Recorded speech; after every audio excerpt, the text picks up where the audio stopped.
This program is supported by San Juan Regional Medical Center, who's expanding its services to offer low-cost blood screenings all year round, now offering walk-in convenience to get the blood tests you want when you want them.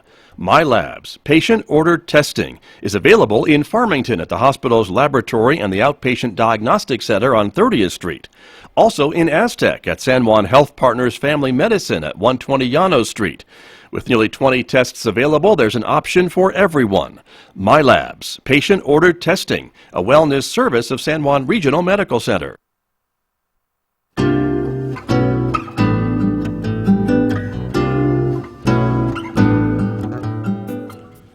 8:34, 49 degrees, outside our studios here at San Juan College. Good morning, everybody. I'm Scott Michlin, and you're listening to the Scott Michlin Morning Program. Welcome again to our viewers who are watching this morning on the KSJE Facebook page and YouTube channel. Take a look at the sunrise today over San Juan College, as we are expecting a mostly cloudy day today, and off and on rain showers are in the forecast for today. As a matter of fact, the forecast has showers all day today and on into tomorrow. 62 for a high today with scattered showers all day. 48 overnight with rain showers continuing. A little bit of partly sunny skies on Wednesday with scattered showers tomorrow. 65 for a high. Sunshine returns later in the week on Thursday, Friday, and the weekend, and temperatures begin to warm back up from the mid-60s Thursday, Friday to near 70 Saturday and Sunday.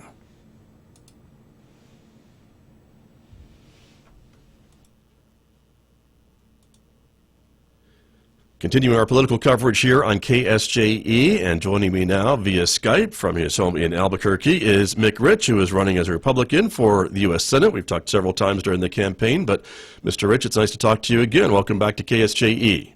Scott, great to be here, and appreciated being able to reach out to your listeners. You bet. It is getting down to the wire for the campaign, so give us an update on how things are going. It's now a three-way race for your race to be the next senator from New Mexico.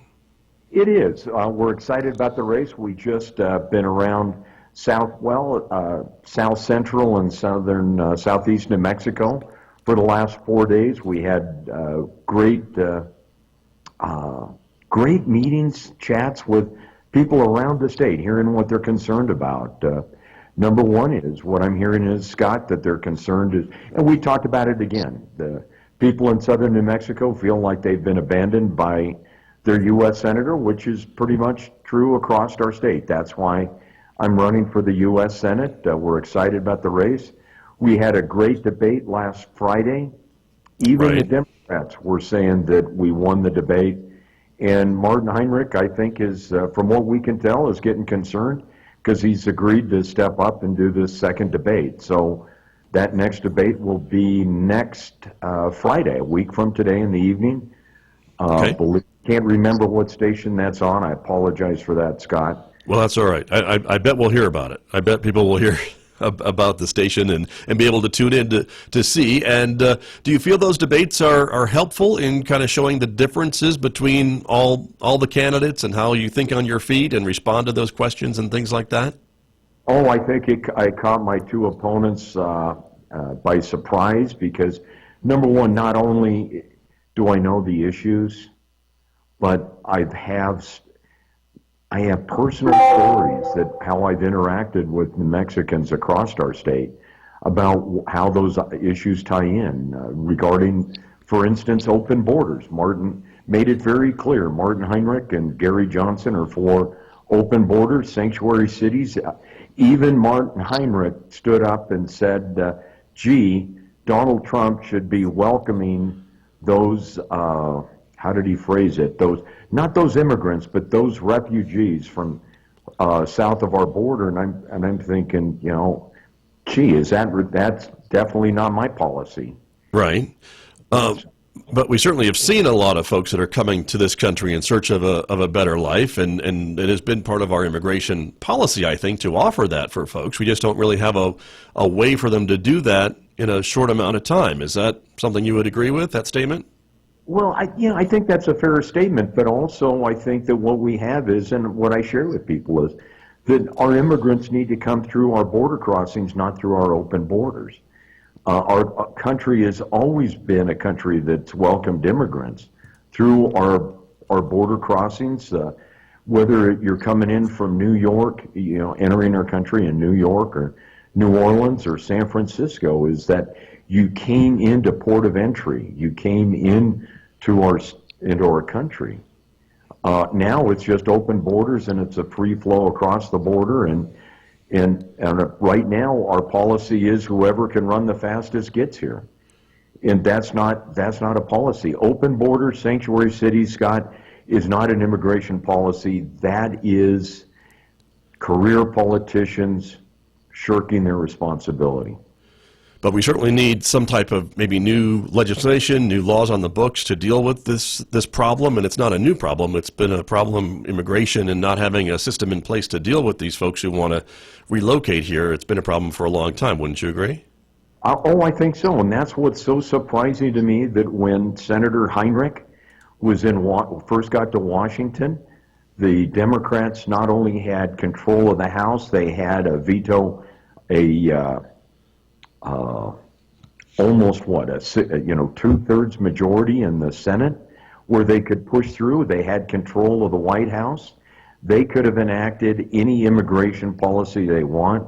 Instead, they went a different direction and said, we're going to put off the immigrants' issues later down the road, and they never have. That's why we've got this problem today. Sure, understood. And so talk to me a little bit about other issues in the campaign. You've come out in some of your in your commercials and advertising and in big support of the president and his policies, and that is something that you're running on. Is that still how you feel? Are you supportive of all the president's policies, or anything you disagree with him about? Well, Scott, first of all, I voted for the president. I support the president.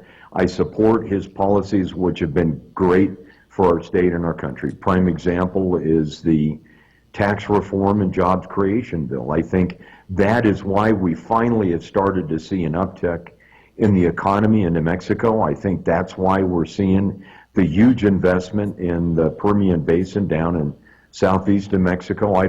I know that our staff in our company is seeing an increase in their take-home pay just because their federal withholdings have decreased. Across the state, average family that's getting back a tax return is $1,800 a year.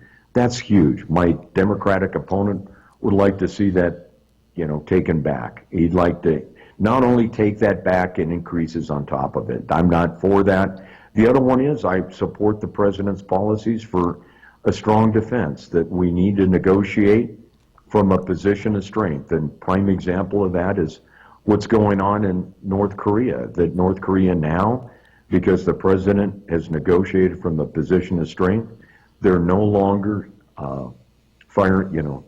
doing test missiles, intercontinental test missiles. They're not doing nuclear detonations to test their nuclear devices. They've returned the remains of our soldiers killed in the Korean War, and they've actually returned the hostages that they've taken. So that's been good. Where I disagree, and I'm not in favor, and I'm going to fight for New Mexico, and that is to ensure that our Los Alamos Labs has the leadership role for nuclear deterrence for our country, and not get shifted to Savannah River. Those things, that's where I differ from the president, and that's where I'm going to stand up for our state. Understood. Mr. Rich, let me ask you about the tax cut bill that you mentioned there for your employees and others who are seeing more take-home pay. There's some reports out just this week, I think, that the deficit for the country is higher than expected, and they link that maybe to some of these tax cuts that were passed earlier in the year. This could be a potentially big problem if we don't take care of our deficit situation. Don't you agree? Scott, I think the deficit is a huge deal, and I think it's important. I don't think that we solve the deficit by increasing taxes. I think we need to right now we have record revenues with the federal government. It's the spending issues that are out of control. That's where we need to focus on. Some of them are on the little stuff, the small stuff that, as somebody said, billion here, billion there, starts to add up. But prime example is the sugar subsidies. Do we really need to subsidize sugar to the tune of $2 to $3 billion a year, while other communities in New Mexico are looking to do sugar taxes. Let's get rid of the middleman, which is the federal government. The government's across the board. But the other things to look at is to go back and say, what is the role for the federal government, and then fund those issues and let the rest go. Department of Energy is Department of Education is a prime example. If you look at the responsibility of the federal government, it's not education. That's a state issue. That is a community issue. I'm not saying eliminate that cabinet level position, but I'm saying that needs to be scaled back substantially. And those savings, go back to decreasing our budget. That's an area of potential savings is what you're saying, I guess. That's correct. And that's what we need to look at. Okay. All right. Let me ask you specifically about Northwest New Mexico, Mr. Rich. As you know, it's an energy dependent economy. There is work underway, though, to diversify the economy here in the Farmington and San Juan County area.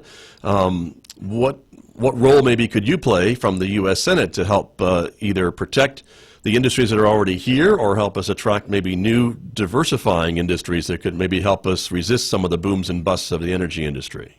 Man, it's always, when I first moved into Mexico, I was living in Farmington when I got married. I was working at the Navajo coal mine.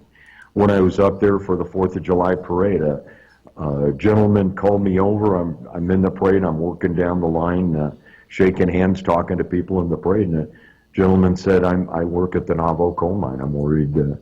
What can you do? I need your help. I'm worried I'm going to lose my job. And the coal mines have provided a real solid base of employment in that part of the state. When Hillary Clinton was running for the presidency, she made it very clear. She said, we're going to put coal mine and coal miners out of business, and Martin Heinrich was one of her super delegates. He endorsed her for the presidency, and he's followed through on that. I'm looking at going, we need energy across the board. That's number one. Number two is our coal-fired power plants. They're working, they're functioning.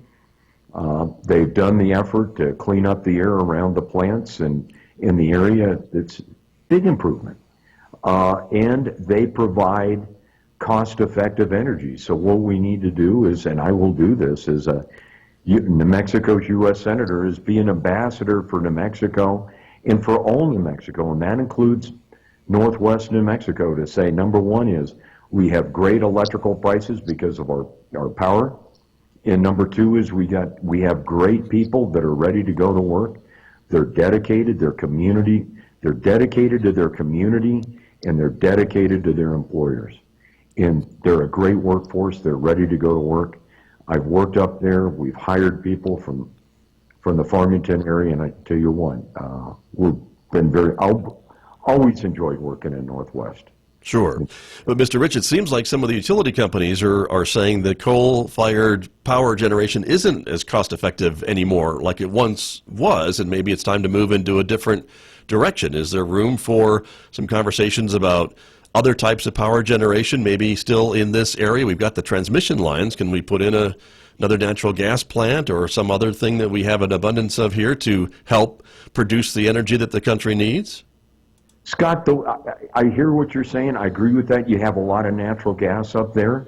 The advantage of natural gas is that it's easy to turn on and off. It's not like battery storage where you're spending money to build batteries and then more plants to generate electricity. So you're right. Natural gas is a big deal. But to take a perfectly good power plant, shut it down, build a brand new power plant from scratch, and then that costs money too. True. So again, we're looking at it and saying we leverage with everything we have. And when I say leverage everything we have, that's natural gas, that's sunlight, that's wind, but it's also our coal reserves. And again, what we talk about here is that competitive electrical rates are good for industry. Industries need competitive electricity. And Northwest New Mexico has a big part in that. And that can be used to generate jobs. I went to school up in the Northwest. The aluminum smelters were all along the Columbia River Gorge because of the cheap hydroelectric power. The titanium refiner in Boulder City is located there because of the cheap electrical power coming off of Boulder Dam. So these are the things that we look at. We leverage what we have to bring in industry. We have the great people. We have great power sources. We need to leverage that. All right, very good. Mick Rich is my guest this morning. Mr. Rich, we are running out of time. So before we do run out of time, I do want to ask you if folks would like more information about your campaign, about your position on issues, how can they find out more about you and your campaign? Well, Scott, they can go to our website. That's mickrich4senate.com. That's mickrich4senate.com. We're excited about the race. People are starting to realize that number one, I'm a populist candidate. I care about the people. I'm not going to go to Washington and dictate to people what they should be doing. I'm going to listen to what the people have to say in New Mexico and carry that message forward to Washington on their behalf. All right, very good. Mick Rich, it's always a pleasure to catch up with you and visit with you. Thank you very much, and continue good luck with the campaign. Hey, Scott, thank you very much. Have a great day. All right, you're very welcome. You too, sir. That's Mick Rich, Republican candidate for U.S. Senate, my guest here on KSJE. Thank you.